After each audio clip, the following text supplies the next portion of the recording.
Hey everyone, Matt Pisarcik from Razor Emporium coming at you today with a segment we haven't done in many moons, a Razor Archive series.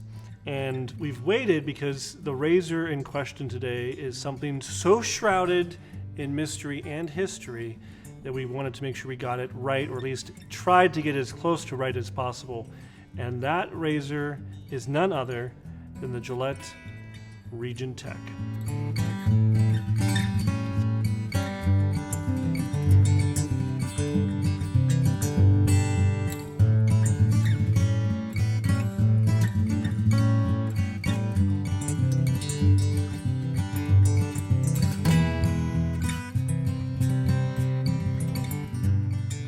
So you may be somebody who is only interested in shaving with these double-edged razors and the performance and aggressiveness and blades and creams and soaps. And if that's you, this is not the video for you. This video is for the history buffs and the collectors and the nerds who love dissecting all the details and all the idiosyncrasies of different models in the history of Gillette safety razors.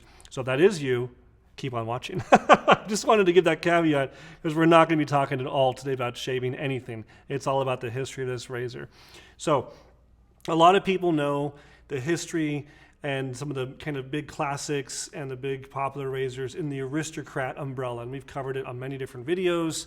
And if you haven't already watched them, please go watch some of our videos on the Aristocrat series, because it'll kind of prime you and prep you to understand about this razor.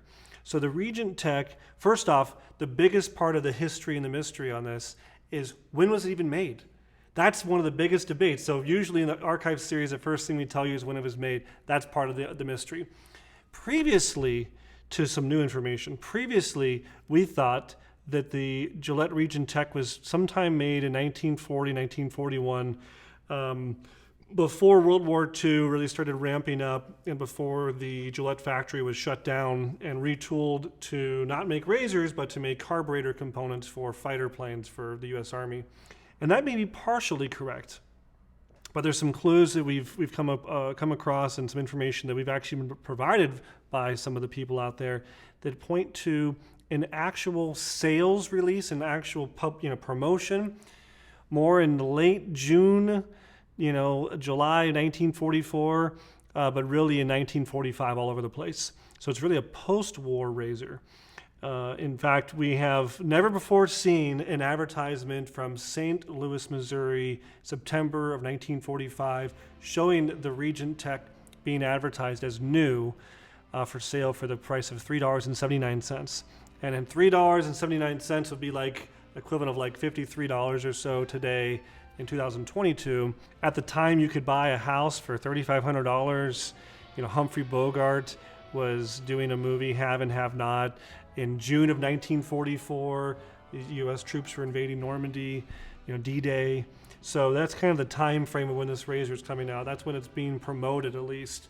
The Gillette factory had been shut down for 19 months, so back into May, June time of 1943, and they really didn't put anything out for consumers again until January of 1944. And we have an advertisement showing that, them even announcing for the first time in 19 months, we can make razors for you guys again.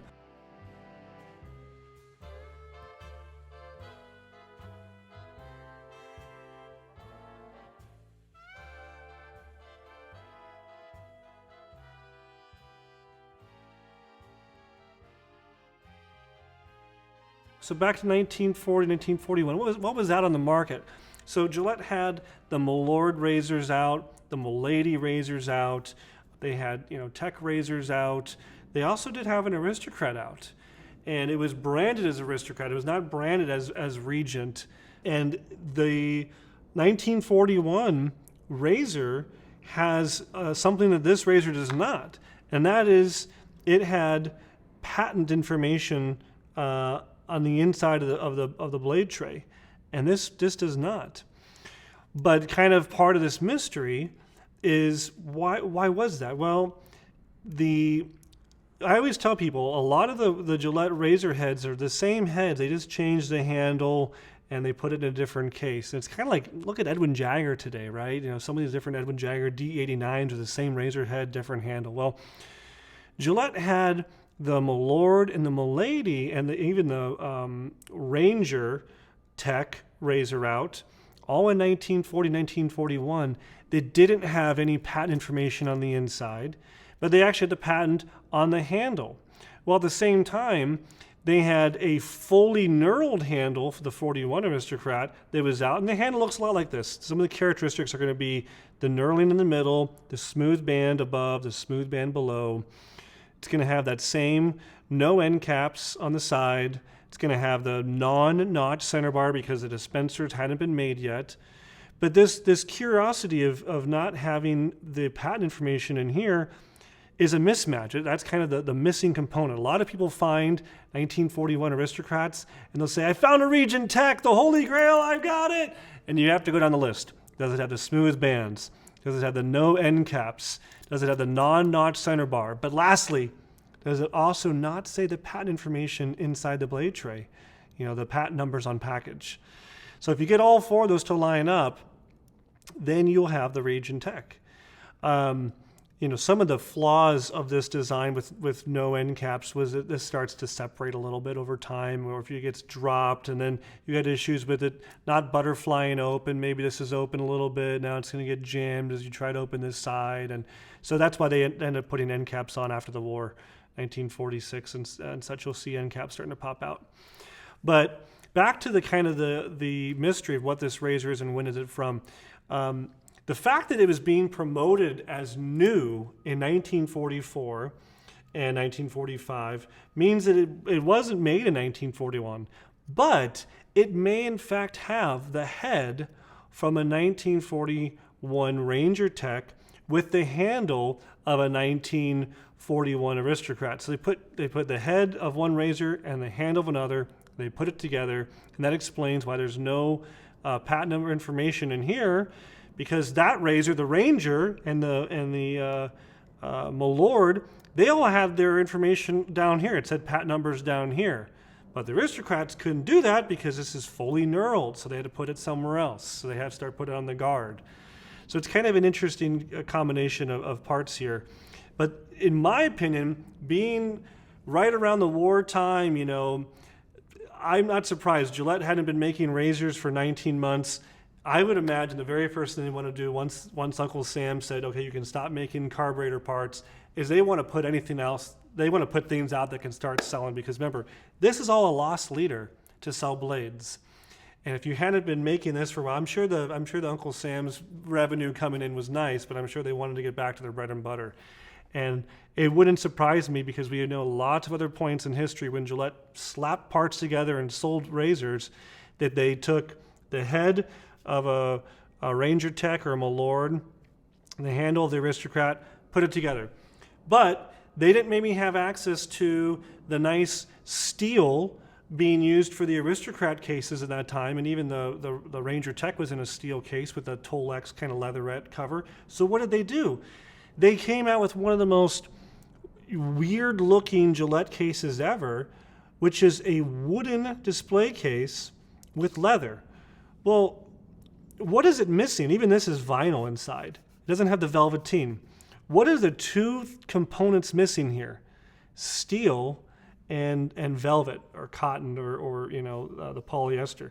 Well, I know for a fact that women during World War II were basically either not allowed or had limited numbers of buying leggings. There was textile shortages. And what was steel being used for? It was being used to make guns and tanks and planes. So not having the metals that they want was a kind of a highlight of wartime production. So they went back to using wood, something you haven't seen since 1920s with the big fellow. So a really, really bizarre, combination of factors. Again, points to a razor that was made during wartime, not before the war, not necessarily maybe after the war, but maybe they were trying to transition, maybe over in the side room. They're making carburetor parts, and we're that's all we're doing, guys. And then they're trying to piece together some razors so that the moment they get the green light, they have something to put on the market. And that's another thing. This razor was only really out for maybe a year or two. We see ads in 44, ads in 45, but then it's gone. The 46 Aristocrat comes out, and you never see this name being used again, this Regent Nomer. And we know it's called the Regent because not only the ads, but the case says right up here. And they had the same kind of moniker, just like Aristocrat was their one-piece razor. You know, they called it Regent one-piece tech razor, and tech refers to this newfangled solid bar. You got to remember, Gillette had 30, 35 years of history of open comb designs, comb guards, and all of a sudden they have a solid bar design, so they called it their tech razor. And the box says the exact same thing. This box is, to my knowledge, the only box I've ever seen, so it is one of the highlights of my collection. I always tell people it's not always about the razor. Sometimes this broken box, it's missing the entire top half. I'll take it though, because I've never seen another one. And if you've seen another one, please tell me. I want to contact the owner immediately and see what kind of deal we can work out, because for me, this is such a cool piece of Gillette history, is having this really beat up box. It tells me all about it on the back and what patents it has, and it has 10 Gillette blue blades and all the different countries it's patented in. But talk about something that's really, really kind of a crazy scenario here. But I'm really excited to have had this advertisement to show you, proving that it was being advertised as new after the war. After learning more about the handle and the head, I don't think it came out in 1941 at all. I think it was a post-war razor. I think it was something that Gillette was trying to get back on the market and start making some money with, right? They got to sell those blue blades. But last but not least, a couple of the other aspects we always like to talk about with the Razor Archive series is the rarity.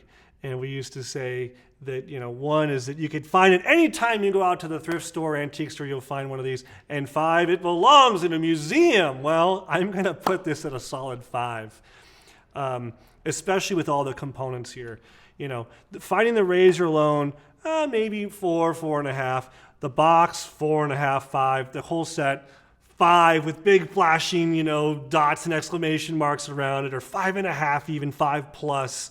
Because this is uber rare to find it all together. And I don't think, I was actually talking to our producer when we were starting. I was like, I'm trying to remember where I even got the box from in the case.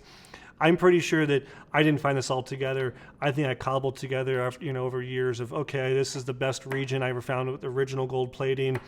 This was one of the better cases. I have seen some better cases out there, but half the time then the interior's all messed up. And I don't want to piece different parts together and try to recreate it. So yeah, it's got some issues with it. It's got this big burn mark on the back, and there's a big gouge in the leather here. But I've never done any restoration. I haven't put any leather oil on it. I like to leave things original, el natural. And of course the box, again, I don't think I even dusted it off or anything. This is exactly as I found it. So I always like to kind of leave things as original as possible. That's my thing. And the other kind of last minute curiosity thing is that it has a metal blade bank. Again, the Ranger Tech, they were even transitioning to have a pack of blades, but to have this kind of nicer, thing, and this is from the late 30s, they had these blade banks. To still see it around in the 40s is kind of a weird kind of anomaly, right? But that's all I got. I've been meaning to make this video for too many years. I think it's almost been 3 years. We actually did shoot an original one, but then we found out this information that put it to a post-World War II dating. So I wanted to remake the video for you guys and explain my theory. And that's all it is. It's a theory of when it came out. I have some evidence to support my theory, and it's a hypothesis. And if you could prove it wrong, please do, because I'm only interested in the truth. I'm interested in facts and what's right, and I love history. And the different components and parts are pointing me towards one direction. But if you have evidence that points me to another conclusion, and not the Krumholtz book, because the Krumholtz book is just a story that one person told, from a razor that we know is mislabeled. In fact, I know the razor that's photographed in the Krumholtz book. It came from my old friend Roy Johnson, and when I went to his house and saw that razor that was photographed for the collector's handbook, I told him that's a mismatch. The Senator does not belong here. The Regent Tech does. So always consider this source of information, right? But if you have evidence that can shed more light on the history, the mystery of the Regent Tech, please tell me below in the comments. And if you do leave a comment, you're entered to win this, the official Razor Emporium black and blue t-shirt. That's all we got. Hopefully we're going to get back at some of these Razor Archive videos and tell you guys more about the history of Gillette and all of their cool devices.